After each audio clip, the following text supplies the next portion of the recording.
Tiniyak ng Department of Science and Technology ang kanilang suporta sa innovation na higit na makatutulong sa publiko. Ito isa pamamagitan ng iba't ibang mga programa. Si Rod Lagusad sa report. Hindi tumitigil ang Department of Science and Technology sa pagbibigay pansin sa mga innovation na nalilika ng mga kababayan nating mga scientists. Ayon kay Secretary Renato Solidom Jr., may pre-commercialization assistance na ibinibigay para mas lalo pang mapulido ang kanilang ideya at produktong nabuo. Bukod dito, meron ding ibinibigay na pondo sa kanilang produkto para sa commercialization nito. Yung mga startup grants at yung mga meron ng mga companies na may ideya, may capability na magkaroon ng research pero kulang ang kanilang puhunan para mag-procure ng mga equipment, nagbibigay din ng gobyerno ng tulong. Yung iba namang mga kumpanya na talagang walang capacity to do research, meron po kaming tinatawag na programa na pinapartner po namin sila sa mga research institutions. May mga tulong din na ibinibigay sa mga small enterprises at mga OFW na gusto nang bumalik ng bansa at gumamit ng teknolohiya. Sa bahagi ng Technology Application and Promotion Institute ng DOST, patuloy ang pagtupad nila sa kanilang mandato.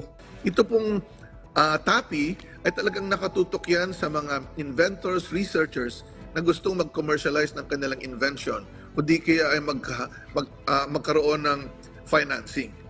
Dito po natin din ipapakita sa mga interesadong mga inventor o researcher na gumamit ng tulong ng gobyerno anong mga proseso ang gagawin. Sa pamamagitan ng lunduyan ng kauna-unahang Call for Proposal program ng TAPI, tuloy-tuloy lang ang paghanap nito sa mga innovation na makakatulong sa publiko. Main objective is, of course, to showcase the projects and the Filipino inventors and innovators that we are going to fund for 2023. So their projects are, most of the projects are pre-commercialization projects. So bibigyan sila ng kaukulang financial na incentives or grant para mabuo yung kanilang mga invention at innovation within a period of 1 year. Sa tulong ng aktibidad, maaaring makatulong ito para makaengganyo ng potensyal na magpupondo mula sa pribadong sektor sa kanilang imbensyon. Anyang malaking tulong lalo't limitado ang pondo dahil mas maraming tutulong, mas maraming oportunidad.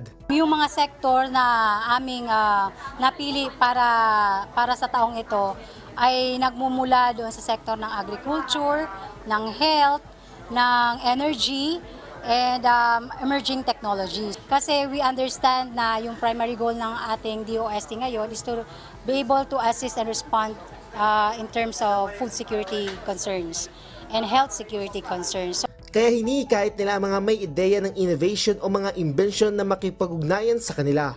Lalo't ang layo ng mga ito ay mapabuti ang estado ng ating buhay. Rod Lagusad, para sa Morning Show ng Bayan, Rise and Shine Pilipinas.